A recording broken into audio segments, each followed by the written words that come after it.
Deputy Executive Director and General Counsel of the Electronic Frontier Foundation. We have Nate Cardozo, yes, please raise your hand, Staff Attorney on the Electronic Frontier Foundation Digital Civil Liberties Team, and Andrew Crocker, who is a Staff Attorney on the Electronic Frontier Foundation Civil Liberties Team, and you get to introduce the rest of them, good sir. Hello. So, yes, we in addition to our Coders' Rights legal team, we have some of our technologists from EFF with us as well. Bill Buddington, and Cooper Quinton, and Noah Swartz. So we're going to do a brief introduction. Each of us will say a little bit about what we've been working on, and then we'll open it up to your questions. We brought our technologists on the stage so you can ask questions about our technology projects as well as some of the legal issues. As usual, if you've been to one of these before, we have some, suggestions on how questions are. First of all, that while one of the things we do at the Coders' Rights Project is provide legal counsel for free to security researchers, this is not the forum to ask questions about your legal advice. That should be done in a private conversation at another place and another time. So we welcome your questions, and they can certainly touch upon legal issues. But if it is specifically about something that you're doing or planning to doing, or wondering if it would be legal if you did, that those are questions that should be done privately. So let me give a brief introduction to myself. So my name is Kurt Opsahl. I'm an attorney with EFF. I work on our Coders' Rights Project. And as I just said, that's where we provide some legal advice and counseling to security researchers. I wanted to touch on briefly something that some of you may have heard about, that we are representing Chris Roberts, and he is a security researcher. Hey, Chris. And was recently detained by the FBI after tweeting during a flight about some security issues. And we're going to try to help him navigate that situation. That said, we're not going to do too much talking about that in this session, so we'll ask not to do questions on that topic during this Ask the EFF. And with that, we'll try and keep our introductions short, so I will pass the mic to Bill. Hi there. My name is Bill Buddington. I am a software engineer at the EFF. I've worked on various projects. One of the primary projects I've been working on over the past year is called Phantom DC. It's something that basically takes Congress and kicking and screaming wraps them in an API because they don't like that. But we find it important to have the tools of democracy be in the public sphere. So we want that to be a tool that's easily usable by everyone. We've deployed it, and various other organizations in our same space have deployed it. And it's something that I feel like is a very important project for open sourcing democracy. I've also worked a little bit on Let's Encrypt, the client side of Let's Encrypt. Let's Encrypt is a project that basically brings the process of getting SSL certificates, makes it much easier to do, makes it a much more streamlined process, and also makes it a free process. Sysadmins that want to deploy SSL on sites that they run can do so in a timely and efficient manner, and also has all the security guarantees that TLS and SSL currently have. So those are a few of the projects that I've been working on, and with that, I'll pass it over to Nate. I'm Nate Cardozo. I'm a staff attorney at EFF. I work on the Coders' Rights team with Kurt and Andrew, and I'm one of the lawyers representing Chris. I do a number of other projects at EFF. All of my work focuses on free speech and privacy. I'm suing the government of Ethiopia for wiretapping. They owned the computer of an American citizen in Silver Spring, Maryland, and wiretapped his Skype calls, and I'm going to argue that case in a couple of months. We don't have a date yet. I also work on EFF's Who Has Your Back report. This is the big chart where we recognize companies that have best practices in terms of protecting your data against government overreach. So I get to be on the nice calls with the companies where they yell and scream at me when I tell them I'm not going to give them a gold star. It's amazing the lengths that companies will go for what we all used to like to get in kindergarten. The gold star has worth. I don't know why exactly, but it does. So those are the things that I do at EFF.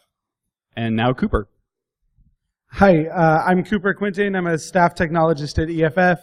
I work on a number of different projects. My main project is Privacy Badger, which is our browser extension to block creepy third-party tracking online. I also work on HTTPS Everywhere, which is our browser extension that tries to get you to use HTTPS whenever possible. I do web and privacy research. And another project that I've been working on recently is called Canary Watch, which is a website and a tool that will track warrant canaries for changes and takedowns. What's a warrant canary? A warrant canary is first I should explain what a national security letter is.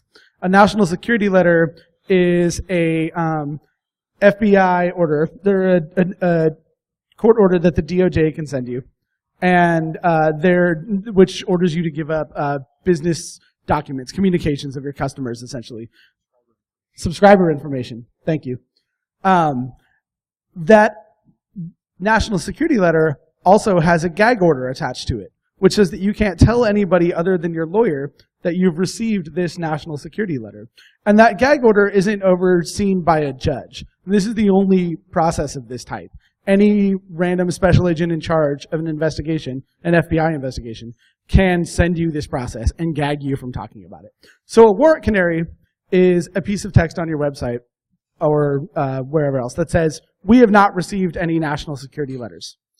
And if you do receive a national security letter, you could take that down or stop updating it. So Canary Watch watches these warrant canaries for changes and takedowns. So that's another project that I work on. Thanks. I'm Andrew Crocker. I'm a staff attorney at EFF. Was previously a fellow, so I'm the newest staff attorney. And I work on the Coders' Rights Project with Nate and Kurt. I also do a lot of work on our national security and mass surveillance cases. I'm sure many of you are familiar with our cases against the NSA and their various forms of mass surveillance. One that's new in that area, and maybe read in the Wall Street Journal in January or more recently in the USA Today, that the DEA is also engaged in mass surveillance. They've collected all of Americans' phone calls to various countries for a very long time, since the early 90s. And in fact, this program that they've been running since the 90s was the inspiration for the NSA's phone records tracking program. And so we at EFF wanted to do something about that, and with our friends at Human Rights Watch, we just filed suit against the DEA, and we're trying to make sure that program is fully stopped. The DEA has said some things about how it's concluded it very conveniently right after Edward Snowden came out. So we're gonna get to the bottom of that with Human Rights Watch. I'm Noah Swartz. I'm also a staff technologist at the EFF. I work on Privacy Badger with Cooper. Privacy Badger is a browser extension that tries to watch for third-party resources on websites giving you tracking cookies or cookies that can uniquely identify you. It blocks you from getting these cookies in the first place, and it blocks requests from these websites if it notices that they're tracking you across multiple domains. So as you go and read the New York Times and CNN and ABC, if the same resource is trying to look at which articles you're reading on all of those sites, it stops accepting requests from them so they can't see what you're reading online or what websites you're going to. Additionally, I work on this Privacy Lab, which is sort of an outreach program for people working on privacy tools or who do privacy activism. We have an event coming up April 23rd at the Mozilla office. And if you'd like to go to that, I highly recommend it. You can find more information wiki.mozilla.org/privacy/privacy_lab. And I'd like to see all of you there.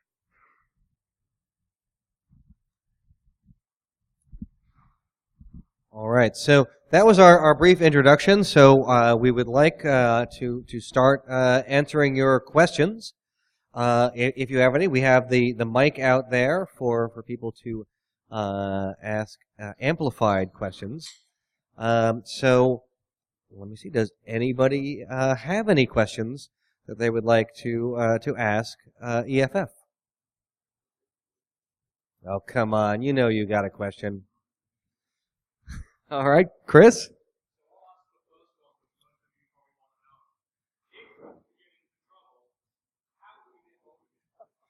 That is an excellent question. How do you get hold of EFF if you get in trouble? The best way to do it is actually to email info@eff.org. We have a full-time intake coordinator who tracks all those emails coming in, works with the internal teams to find the appropriate person to respond. In some instances, we'll be able to represent people directly. In other instances, we will refer to additional counsel who you can work with. Unfortunately, we do not have the bandwidth to take all the requests that we receive, but we do our best to make sure that people are in good hands. Hi. Hello. I work at a small startup here in San Francisco, and what I was wondering is, do you have some self-service documents that we could provide to our legal department, our developers, our marketing people, so that we as an organization, rather than maybe doing an ad hoc job of trying to take care of people's privacy, that we're actually being a little bit more uniformly holistic about it? So thank you. I'll address at least some of that, which is sort of. We have some things like white paper on best practices for logging. And you can look to that to see what would be some good practices there. We don't have something like a standard privacy policy because we actually think that you shouldn't have a standard one. The privacy policy describes what a particular company does, and it's going to vary company by company. But for some of the best practices on how to protect your user, we have Who Has Your Back, and let me turn this over to Nate to explain a little bit about what we look for in that. So yeah, as Kurt mentioned, we do have a white paper on online service providers' best practices, so definitely check that out. And then in terms of the Who Has Your Back report, we try and say what we think best practices are in terms of protecting user data. Always require a warrant before turning over content. Always notify your user before turning over content and give the user an opportunity to contest it. Unless, of course, you're gagged, then you have to follow the gag. Things like that. And then be transparent. Tell your users what your policies are. One of the things that we recommend early stage startups do is wrap their heads around what they're going to do the first time they get legal process. Have a plan. You don't necessarily have to have fully fleshed out policies, but you do need to know in general what you're going to do. And if what you're going to do is call EFF, that's great. Make sure your frontline employees know that that's the plan. If your policy is call outside counsel, make sure that the frontline employees know that that's the policy, and make sure they know that they're going to do that before they comply with process.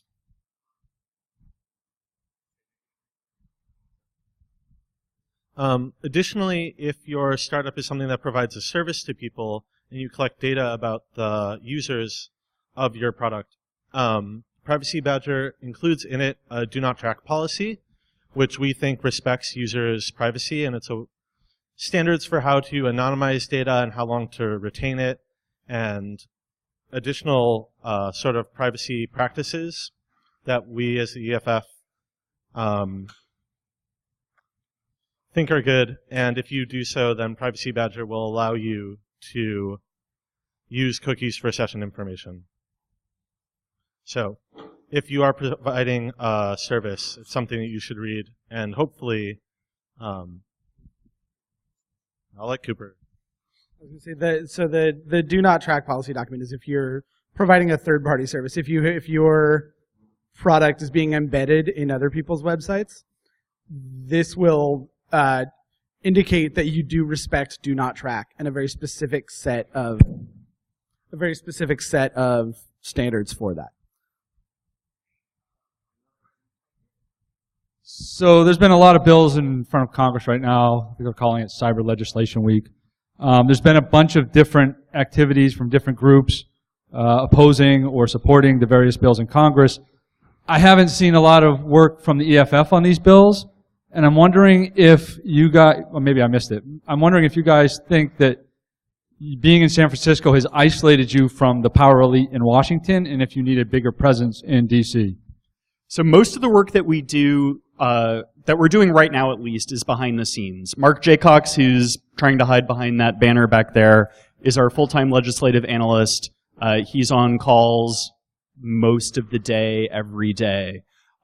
Kurt and I are working with a number of different groups, but at this point, it's very much behind the scenes. I'm not sure there's anything we support right now that's in Congress. So I guess 215 DAuth is. Do you think great. that you need to have a bigger presence in Washington to be more effective or not? Or are you okay out here on San Francisco?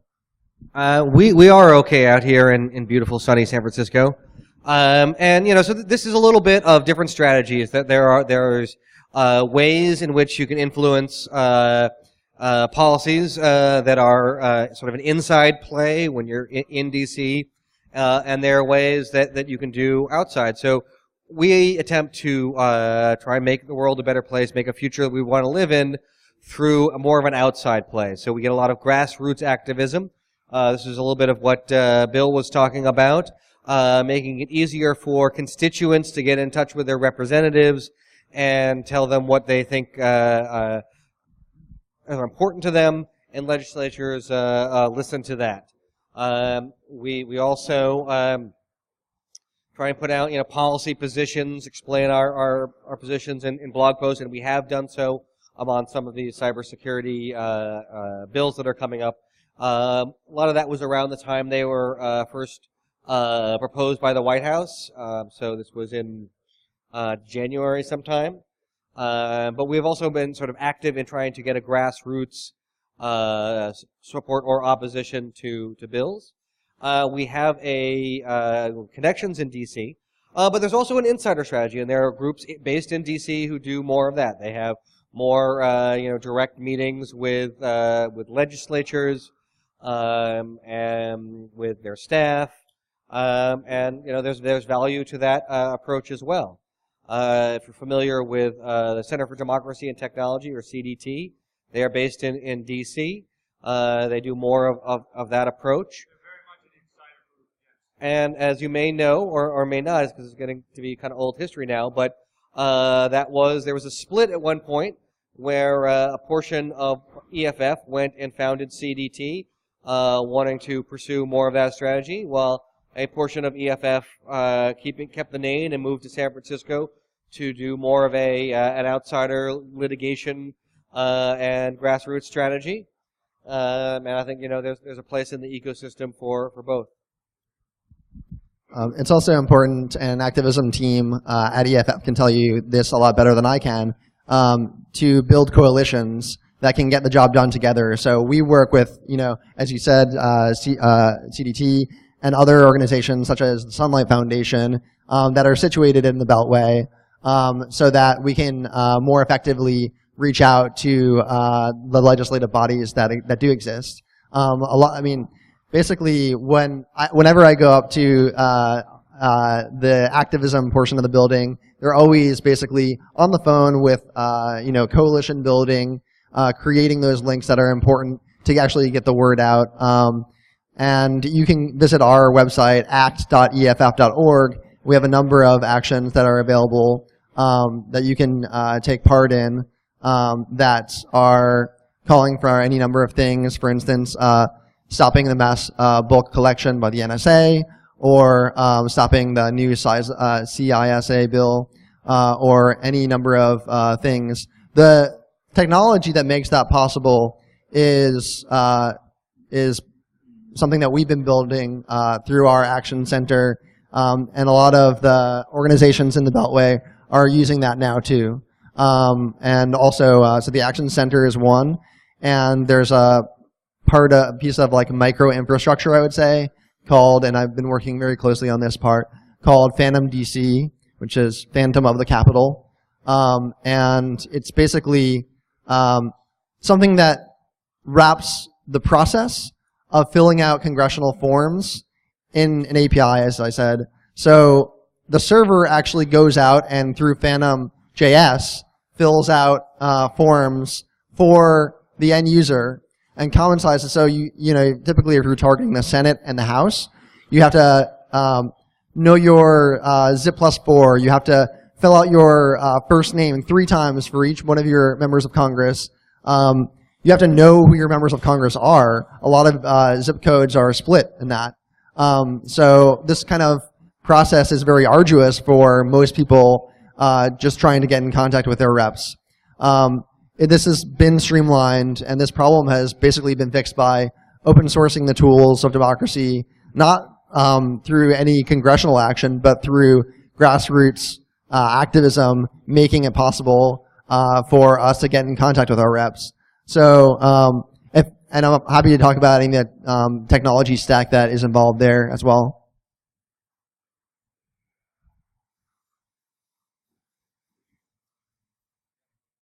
I was saying, do you guys have anything to say about the upcoming Patriot Act reauthorization in a few months or whatever? Sure. So the question was about the upcoming, I guess, well, I would phrase it the upcoming sunset of Section 215 of the Patriot Act. The question, of course, is whether it will be reauthorized. So Section 215 of the Patriot Act was first enacted along with the rest of the Patriot Act in the wake of 9/11 on October 2001.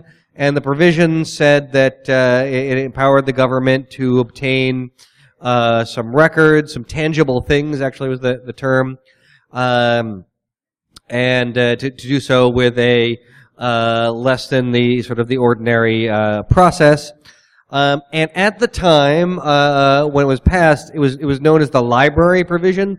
The fear of civil libertarians was that the government would use this to obtain library records, look at what books you checked out, and maybe make some assumptions about what your intents or behavior were based on your library books. And it was opposed at that time.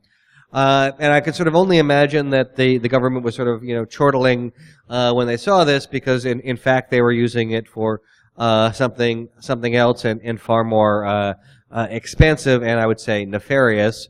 Under this section, they started in around 2004 to issue 215 orders to various telecommunication service providers, saying that they want all the records of all your customers' calls, foreign and domestic, local included, every 90 days, and then they would issue another one the next 90 days.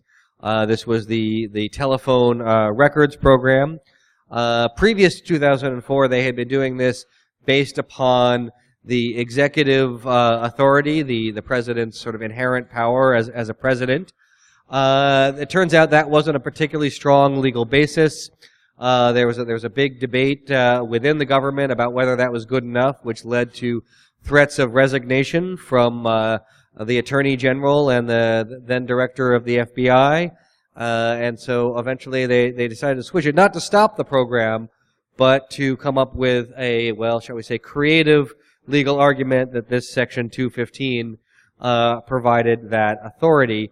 And then for the years since, they've been gobbling up all of your records of all of the calls. Oh. All right.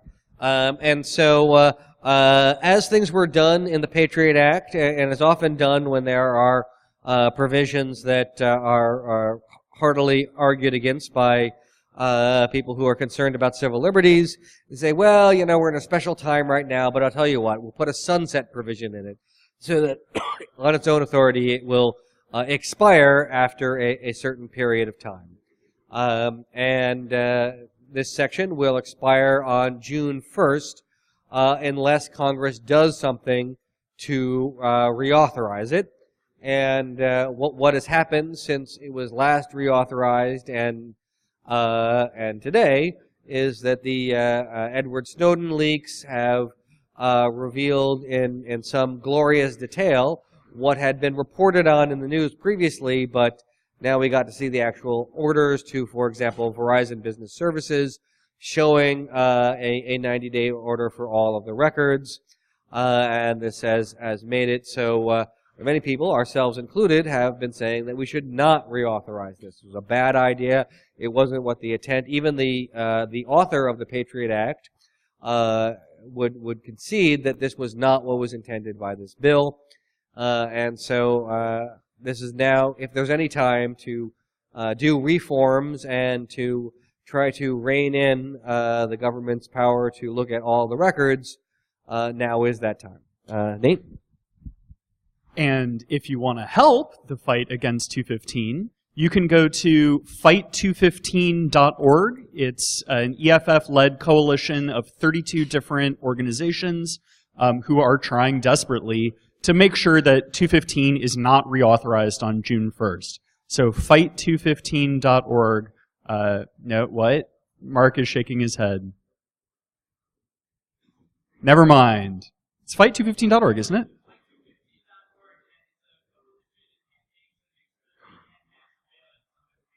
Okay, to end mass surveillance under the Patriot Act, hopefully also including not reauthorizing 215. Sure. Yeah, that's good enough. All right. Anyone else? More questions? So what is the current status of the lawsuit against the LA Police Department and LA Sheriff's Department for 1 week's worth of license plate data?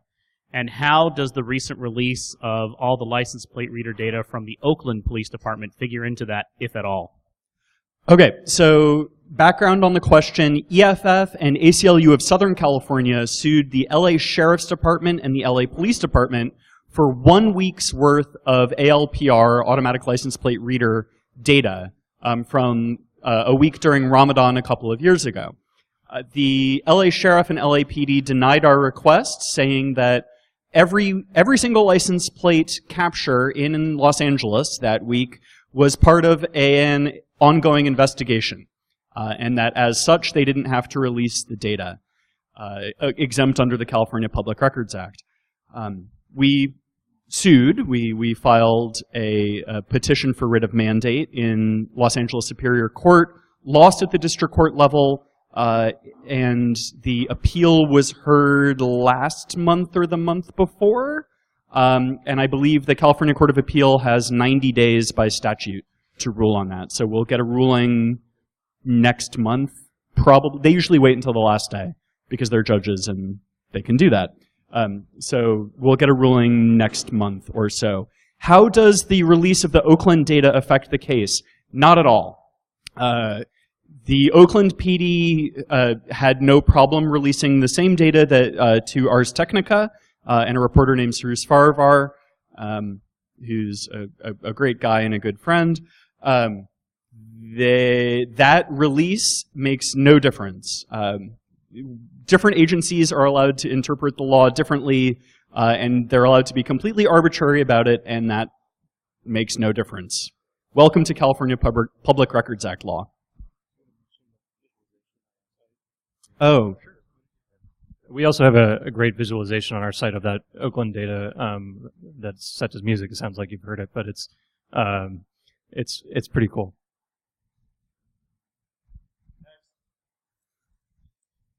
Yeah, so I believe there are some within EFF who have taken a position against the sale of exploits, like 0 days and whatnot, and you occasionally hear from some quarters accusations of hypocrisy on that because you also say code is speech. So I wonder what you make of all this and whether EFF actually does have an institutional position on the sale of exploits. All right, thank you for raising that. So first of all, absolutely, code is speech. This is something which is core to EFF, and we were part of the first case that addressed that. And this has not been varied. And you know, if If there were to be a law that said that you could not talk about an exploit, give away an exploit, that law would face some serious First Amendment problems. What we've asked people to do, not so much as have a law to prevent this, but to think about whether the exploit would be best exposed as a vulnerability and trying to fix the problem. I mean, the concern is that if an exploit is being used improperly, and we have seen examples of where exploits have gone to governments, including our own, and been used in ways that are not freedom enhancing, but rather to increase surveillance and spying.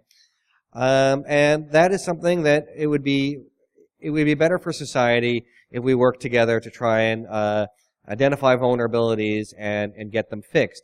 And there's a balancing that can be done. And one of the things actually we are trying to find out a little bit more about is how the U.S. government does that balancing. That, you might say, look, the exploit is an O-day on a system that is only used by a foreign military, that, there's not much chance for consumer harm out of that, and that may be correct.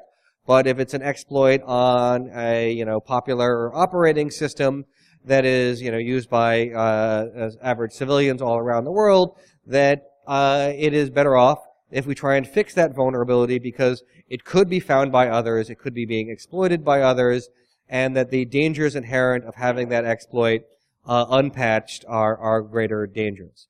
So we actually did a Freedom of Information Act request to try and get more information about the government's vulnerability equities process, which I'll turn over to Andrew to talk a little bit more about that.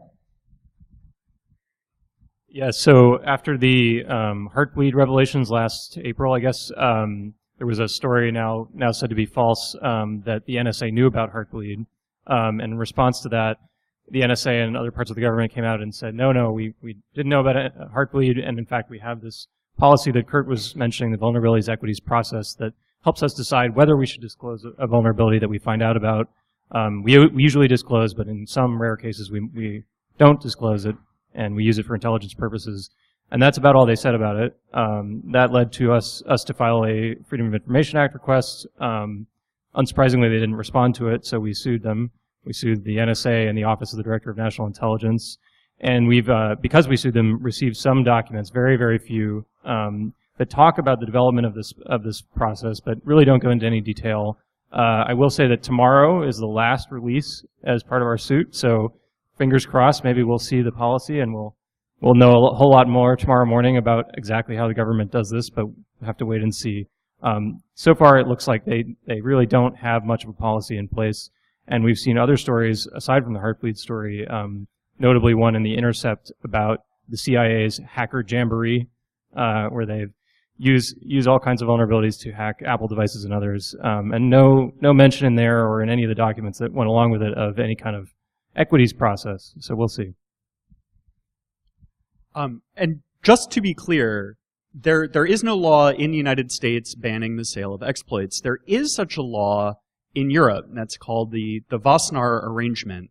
The Wassenaar Arrangement has been signed but not ratified by the United States. It is not in force here. And we have spoken early and often, and will continue to do so, that the Wassenaar Arrangement, if adopted into United States domestic law, would violate the First Amendment as written. And it would have serious negative effects on this community. So the Wassenaar Arrangement, bad. I mean, not everything about Wassenaar is bad, but there are significant portions of Wassenaar. The portions that you guys care about are all bad. Next.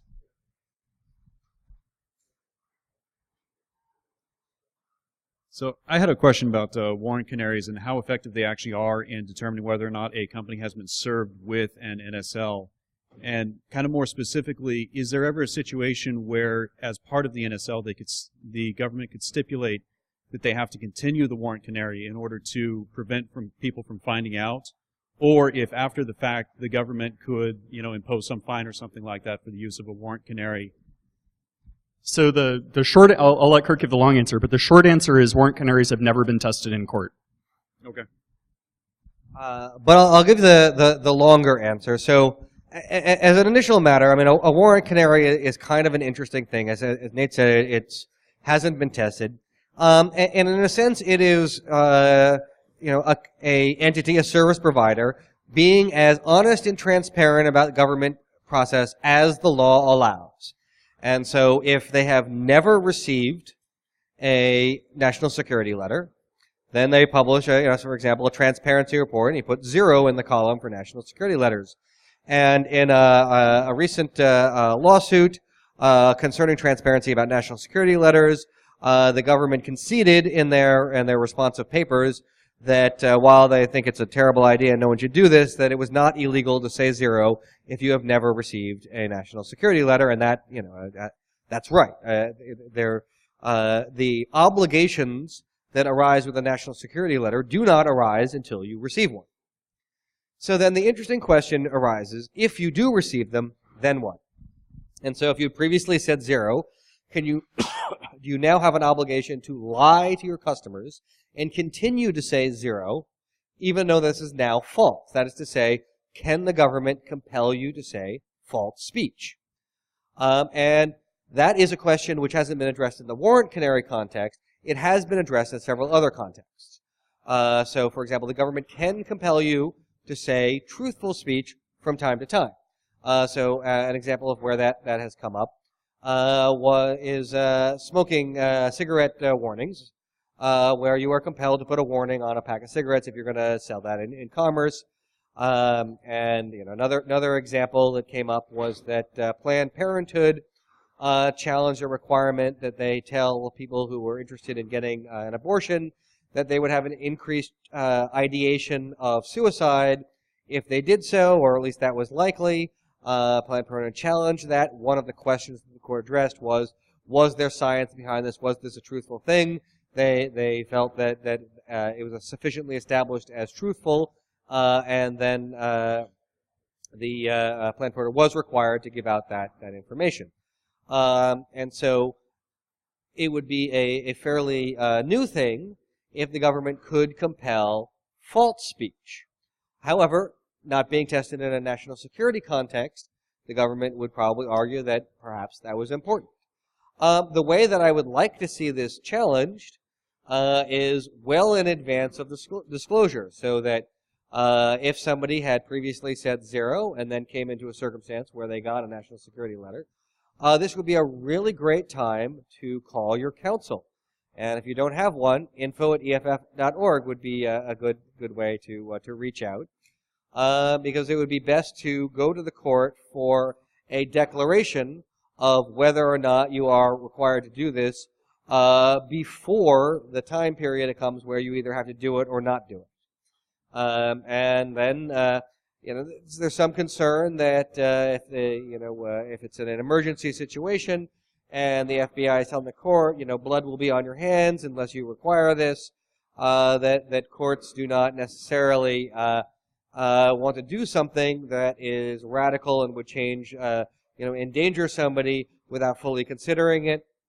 So we want to come at the court under the right circumstances. So I guess the longer answer to sum up is it hasn't been tested in court. Contact your counsel should this situation arise, and we will hope for the best. And I think there was a second part to your question too, which is how reliable is it if a canary goes away? How certain can I be that this company did receive an NSL? And the answer is it depends. There are a lot of reasons a canary could go down, right? The person in charge of updating it, if it's a standalone canary, could forget to update it or be sick or be fired, right? If it's in a transparency report, other sections of the corporation might decide to change that transparency report for business reasons, or maybe their lawyers have advised them not to have a canary, and so they've removed it for that reason, right?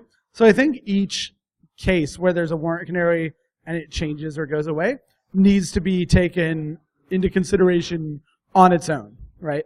And you can do things like reach out to the organization and say, hey, you had a warrant canary and it's changed.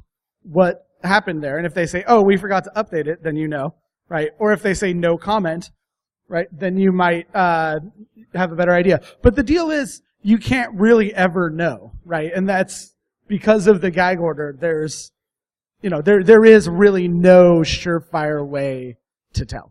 So, you just have to essentially do a little bit of threat modeling and decide whether or not it's worth the, how likely you think it is, and whether or not you want to continue using that service. And just on a related note, we also are in the process of challenging the underlying gag as unconstitutional. So we represent 2 companies. We can't tell you their names because they're under gags. But both of them have challenged the gag order associated with an NSL that they have received. And we won at the first level of courts, where the court found it was an unconstitutional gag, but stayed its decision pending the government's appeal. The government, of course, did appeal. We argued that case before the Ninth Circuit, right here in San Francisco. I argued this case in October, just a few blocks from here at the Ninth Circuit building. And we are awaiting the court's decision. 6 months is not an unusual time frame, so we are hopeful that will come soon, but we don't know when it'll be. We just have, I think, 10 minutes, so time for 2 more questions, I think. Sure. Yeah. So it seems like there appears to be quite a bit of momentum around new cybercrime laws in Washington, of which many may impact security researchers due to the broadening of the lack of definition and the technicalities of what we do. Can you kind of update the researchers on that, and what if there's anything we should be doing in the short term that may put us in harm's way? Well, let me see how best to answer that. I mean, so we have a couple of proposals that have come out of the White House. One is the cyber information sharing bill, and that seems to have some momentum. Another is a set of changes to the Computer Fraud and Abuse Act, which is sort of the primary anti-hacking law. That's probably the one that, as security researchers, you should be the most concerned about. There's another one which is about reporting when there are security breaches. So you should at least pay attention to that one. And there are other processes which are underway. To focus sort of briefly on what I think is the one of most concern to this community, the White House has proposed a set of proposals which is actually similar to what they've proposed in the past. These are not new ideas, but they are adding the, oh my God, Sony just got hacked, you got to do something, cyber to it. And so that may give it a little bit more momentum. Now, none of the things that they have proposed, if they had been in place, would have made a difference in the Sony hack. It would not have helped. But, these sort of things don't necessarily matter in D.C. And it has a couple of provisions which are very concerning to us. One is that there was a provision which had talked about sharing of passwords, and they broadened that to talk about sharing of means of access, and this was not defined. There are certainly concerns that means of access is fairly broad. Like, when you're sharing a password, there are times when actually it can be quite legitimate to share a password. You might point out that a vulnerability is that this thing has this default password and so on. But nevertheless, it is a fairly narrow circumstance. Means of access, there are a lot of things when you're doing a proof of concept, an exploit, you could decide that to be a means of access. And so the limitation that they put on this is in not in so many words, that you're doing it sort of in a bad way. And doing it in a bad way is also much broader than doing something illegal. I would hopeful that of course no one would say that talking about a vulnerability is one of these bad ways because it embarrasses the company. but I don't want to give prosecutors the opportunity to make that argument. And then a second aspect of it is there's currently a provision about exceeding authorized access. And so this is when you have some forms of access to a system and then you exceed what you are given. And there are some ways of doing that which are kind of like hacking that may make sense to be in an anti-hacking law, where you're going past a technical protection method, you're escalating your privileges.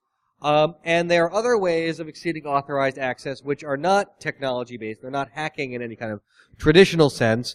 And that is something like where there is a policy that says you shouldn't do that, but there is no technical reason why you should not. So this policy may be in a terms of use for the website, or it may be in an employee handbook that says what employees may do. And we've taken the position, and several circuit courts, appellate courts have agreed that you shouldn't criminalize what is essentially a breach of contract.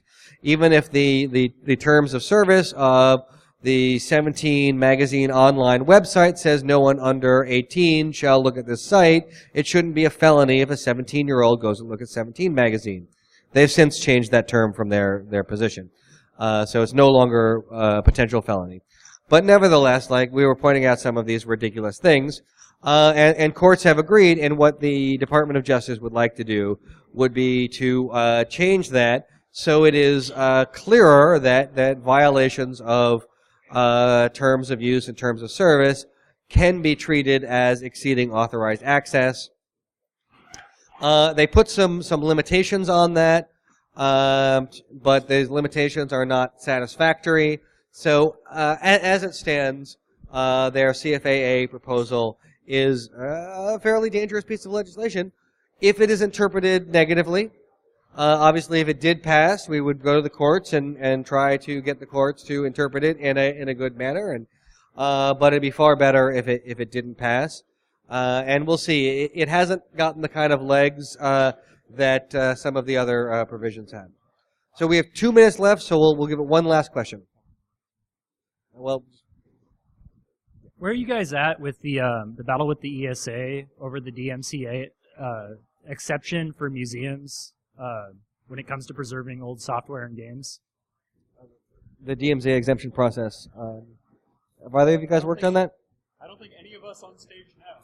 Oh, really? Yeah. So we have been involved as an institution in the DMCA. The DMCA is a Digital Millennium Copyright Act. It has a every 3-year process where you can seek exemptions from rules that would otherwise prohibit you from hacking on DRM materials. And I believe that we have filed several comments seeking exemptions. I know that there was an exemption that was proposed that would allow for the preservation of old video games. But I have not worked on that project, so my colleagues have, so I don't know whether we were directly involved in that or not. Oh, no, I know. All right, great. I know a little. This is specifically with running like game servers or stuff for abandoned video games. And I think the state of it currently is that we submitted our comment. The games company submitted rebuttals. It was turned down, and I think there's an additional phase of comments going on. And I think we're going to resubmit to try to get it to pass. Otherwise, possibly do things outside of the normal DMCA exemption process to get it to pass.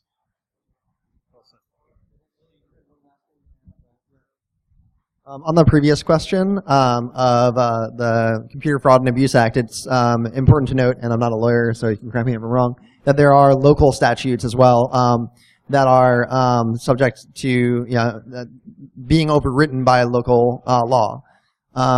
In a recent case, there was an 8th grader in Florida who was charged with a felony for changing the background of his teacher's desktop.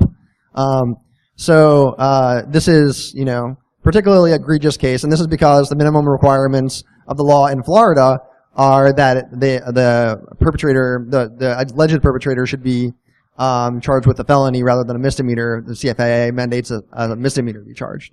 So Oh yeah, so I should have added just one other thing. Oh well, never mind. We got the stop now, so all right. I'll just quickly add. One of the other changes in the White House proposal about the CFAA is they've basically eliminated misdemeanors. Everything is a felony with one or two small exceptions.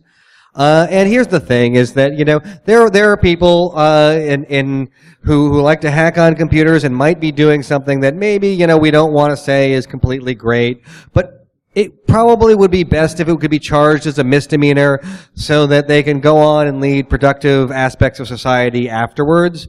That having everything be a felony where the choice is either it's totally cool or it's a 5-year penalty, it really doesn't give the space for people to make a minor mistake, know that it was a mistake, and nevertheless be able to continue to be contributing members of society. All right, so thank you very much. We loved your questions, and thank you for coming to BSides.